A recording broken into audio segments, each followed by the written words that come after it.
Ketika Anda menghadapi masalah, lakukan bagianmu yang terbaik yang kamu bisa.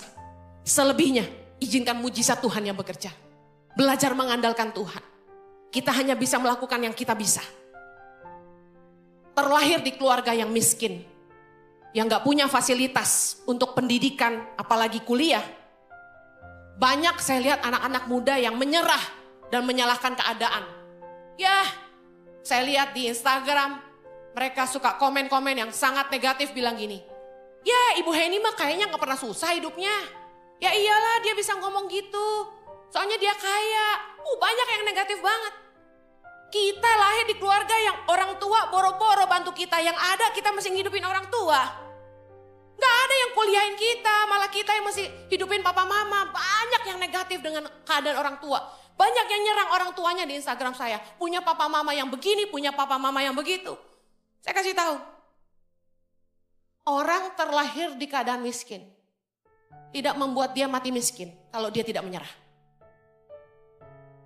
Ada orang-orang yang terlahir di keluarga broken home. Punya orang tua yang gak tanggung jawab. Jadi anak yang dibuang. Apa yang terjadi? Banyak anak-anak muda yang malah merusak dirinya dan menghancurkan masa depannya. Berpikir gini, orang tua gue aja gak peduli gue, ngapain gue peduli hidup gue? Ngerusak dirinya sendiri. Alasannya apa?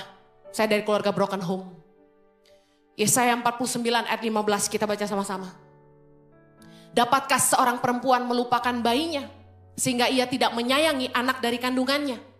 Sekalipun dia melupakannya, aku tidak akan melupakan engkau. Tuhan bilang gini, sekalipun seorang mama yang mengandung anaknya bisa lupa sama bayinya, aku tidak akan melupakan engkau. Luar biasa. Saya pernah ngomong gini sama teman saya. Gue gak kebayang ya, ada mama yang bisa lupa sama anaknya sendiri yang dia kandung 9 bulan. Kenyataannya ada. Tapi Tuhan bilang gini, aku tidak akan melupakan engkau. Sekalipun orang tuamu meninggalkan kamu, aku sekali-kali tidak akan meninggalkan engkau. Amen. Tuhan gak akan pernah lupa sama kita. Karena itu apapun keadaanmu hari ini, sekalipun kamu lahir di keluarga miskin tanpa fasilitas, mau kuliah aja susah, jangan nyerah. Saya percaya dengan pepatah yang berkata, di mana ada kemauan, di situ pasti ada jalan. Keadaan kita tidak akan menentukan masa depan selama kita masih punya pengharapan. Katakan amin. Pegang baik-baik Yeremia 29 ayat 11 yang berkata, sebab aku ini mengetahui rancangan-rancangan apa yang ada padaku mengenai kamu. Demikianlah firman Tuhan, yaitu rancangan damai sejahtera dan bukan rancangan kecelakaan, untuk memberikan kepadamu hari depan yang penuh pengharapan. Pengharapan kita kepada Tuhan dan semangat yang tidak kenal menyerah adalah kendaraan kita untuk mencapai kesuksesan. Katakan amin. Saya percaya bahwa gini, gak semua orang beruntung lahir di keluarga yang harmonis, punya orang tua yang baik dan tanggung jawab. Gak semua orang punya orang tua yang bisa jadi teladan, yang pernikahannya baik-baik saja. Gak semua orang terlahir di keluarga yang semua serba ada. Tapi semua itu tidak menjadi penghalang buat kita punya masa depan yang penuh pengharapan. Amen. Saya udah khotbah bolak-balik cerita tentang apa yang saya lalui di hidup saya. Umur 10 tahun ditinggal orang tua. Saya harus berjuang buat hidup saya meskipun hancur-hancuran. Saya tahu apa yang saya omongin. Rusak dini. Tapi saya bangkit lagi. Saya kerja keras untuk bisa kuliah. Di keluarga Tionghoa, anak perempuan gak diperhitungkan. Bagi mereka, buat apa kamu sekolah tinggi-tinggi? Juga nanti kawin. Ngurus anak. Betul gak? Keluarga besar papa saya kaya raya tapi gak mau sekolahin saya. Mama saya gak sekolahin saya. Nikah pun saya gak dikasih modal apa-apa. Saya kasih tahu. Saya berjuang. Saya ingat saya kerja pertama kali jadi kasir di supermarket. Seumur hidup gak pernah kerja bahasa Inggris, masih pelentat-pelentot. Sayur aja saya gak tahu semua nama bahasa Inggrisnya. Sedangkan jadi kasir supermarket, Anda harus punch button itu. Anda harus tahu itu sayur apa. Zaman itu masih ditimbang. Dan kita harus tahu karena beda sayur, beda harga per gramnya. Bayangin saya belum pernah kerja. Umur Gak cuma itu tantangannya. Punya supervisor jahatnya luar biasa. Saya gak boleh nyender. Kan gak selalu ada customer. Saya cuma gini, nyender di kasir. Hei, itu kaki udah kayak mau patah, gue kasih tahu. Begitu lunch break dia bilang, oke Henny, you have half an hour for lunch break. Saya turun ke ruang staff, saya angkat kaki saya di kursi. Aduh, pegel banget mak, saya pukul-pukul betis saya. Apakah saya nyerah? Enggak, saya kerja lagi. Pindah dari situ, saya kerja di fast food. Saya kerja di Nandos, kalau ada yang tahu Portugese grilled chicken, so good. Nandos chicken. Saya kerja mulai dari semua section. Dari kasir, dapur, masak, cuci, delivery, semua saya kerjain. Pindah lagi, pernah kerja di Burger King, masuk Nandos lagi. Terakhir kerja di Kemat, lalu kerja di mana lagi? Gak tau lah. Sampai akhirnya sambil saya kuliah sekolah Alkitab. Supaya bisa bayar sekolah Alkitab saya kerja. Untuk hidup harus berjuang. Saya gak cuma kerja Monday to Friday. Saya kerja jualan lagi di gereja.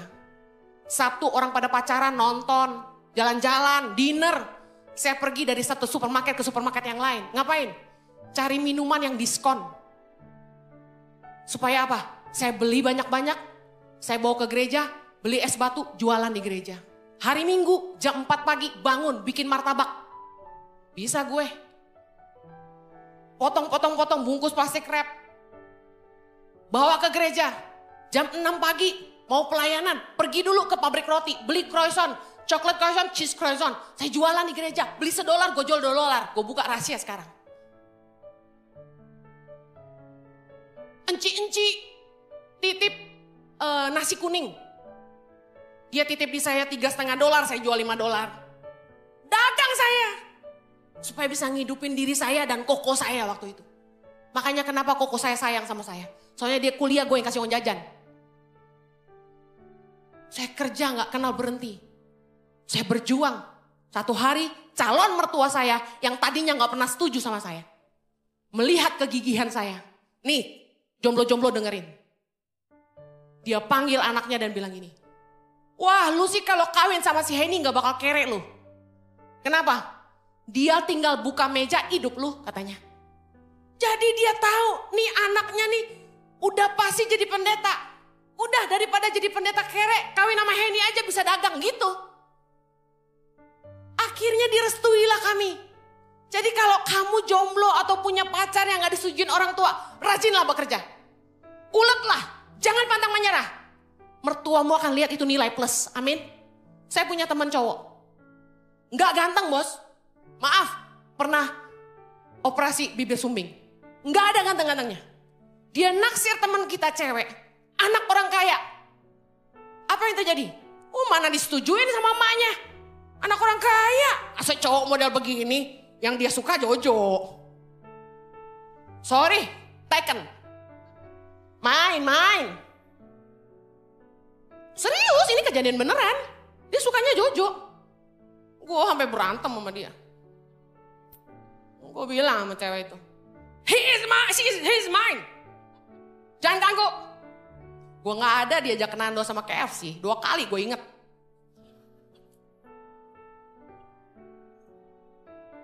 Terlaluan. You are mine, you know. Jadi, gak apa-apa. Mumpung saya di sini, saya balas dendam. Jadi, saya lihat anak cowok ini luar biasa. Keluarganya broken home. Papanya cerai, mamanya gak peduliin dia. Dia sama kayak saya. Dia harus kerja keras untuk menghidupi dirinya. Mama cewek itu memandang rendah dia. Karena dipikir kere. Apa yang dia lakukan? Dia kerja triple job. 3 kerjaan. Dia kerja, dia cari uang, dia nabung. Dia kerja, cari uang, nabung. Dia gak pusingin shopping, dia gak pernah makan mewah-mewah. Dia kerja. Apa yang terjadi? Mamah si ceweknya ini ngelihat kegigihan dia. Akhirnya direstui. Hari ini anaknya 2. Luar biasa? Jangan pantang menyerah dong. Ayo katakan kanan kirimu, kamu harus pantang menyerah. Jangan suka nyerah gitu aja. Ditolak mertua kamu langsung ciut, fayah. Anak muda zaman sekarang cinta ditolak, dukun bertindak. Parah. Bangkit dong. Roma 5 ayat 3, kita baca sama-sama. Dan bukan hanya itu saja, kita malah bermegah juga dalam kesengsaraan kita. Karena kita tahu bahwa kesengsara itu menimbulkan ketekunan. Dan ketekunan itu menimbulkan tahan uji. Dan tahan uji menimbulkan pengharapan. Ketika kita hidup dalam kesengsaraan dan penderitaan, dengar baik, kamu hanya punya dua pilihan. Anda mau bangkit atau Anda mau terpuruk? Anda mau berkata, yes, gue harus bisa. Atau Anda menyerah dan berkata, ya udahlah, emang nasib gue. Gue terlahir miskin, di keluarga miskin, di lingkungan miskin. Ya gue harus miskin. Loh, kenapa menyerah? Kalau Anda bangkit, Anda akan menunggangi kesengsaraan itu dan beroleh ketekunan. Dan dari ketekunanmu, Anda akan mendapat tahan uji, tahan banteng. Dan kemudian Anda akan jadi lebih kuat dan kemudian Anda akan punya pengharapan. Mari berkomitmen. Apapun masalah Anda hari ini, apapun tantangan yang Anda hadapi hari ini, kamu harus bertekad, saya harus cari solusi. Bukan lihat kanan kiri. Amen. Anda harus bertekad, saya harus terus maju. Sekalipun rintangan di hadapanmu terlihat sangat berat, kamu harus berjuang. Jangan biarkan tantangan menghentikan langkah Anda. Tapi jadikan tantangan itu peluang untuk terus berkembang. Katakan amin. 1 Korintus 10:13 berkata, pencobaan-pencobaan yang kamu alami adalah pencobaan-pencobaan biasa yang tidak melebihi kekuatan manusia. Sebab Allah setia dan karena itu ia tidak akan membiarkan kamu dicobai melampaui kekuatanmu. Pada waktu kamu dicobai, ia akan memberikan kepadamu jalan keluar sehingga kamu dapat menanggungnya. Percayalah, Tuhan gak akan pernah ngizinin kita dicobai melampaui kekuatan kita. Masalah apapun yang hari ini terjadi dalam hidupmu. Saya gak tahu masalah keuangan, masalah pasangan hidup, masalah keluarga, keturunan, bisnis, sakit penyakit. Percayalah, Tuhan memberikan kekuatan, kamu pasti dapat menanggungnya. Nah, Tuhan sudah menyediakan jalan keluar bagi kamu. Yang kamu harus ingat adalah gini, aku harus punya tekad dan kegigihan. Aku harus punya komitmen untuk mencari solusi. Aku harus mampu belajar dari kegagalan. Kamu harus bertekad untuk terus maju. Apapun masalahnya, jangan nyerah sama keadaan. Selama kita masih punya Tuhan. Dan kita tidak menyerah. Kita masih punya harapan buat masa depan. Amin. Nah, saya yakin pengharapan kita di dalam Tuhan tidak pernah mengecewakan. Saya undang Idon dan teman-teman boleh naik. Pengharapan kita di dalam Tuhan tidak pernah mengecewakan. Saya akan akhiri. Saya dan suami berjalan dalam kemustahilan. Dari hari 1, hari 2, terus saya lihat penyertaan Tuhan yang luar biasa. Melampaui segala upaya manusia. Kalau hari ini orang berpikir Jojo sama Henny itu pasti punya donatur. Salah satu leader di ICI ngajak saya ketemu bersama suami dan bilang gini, yuk kita bikin impact business community IBC. Kamu undang ya pengusaha-pengusaha yang support kamu ya, dia bilang gitu. Yang support Tangan Pengharapan dan ICI.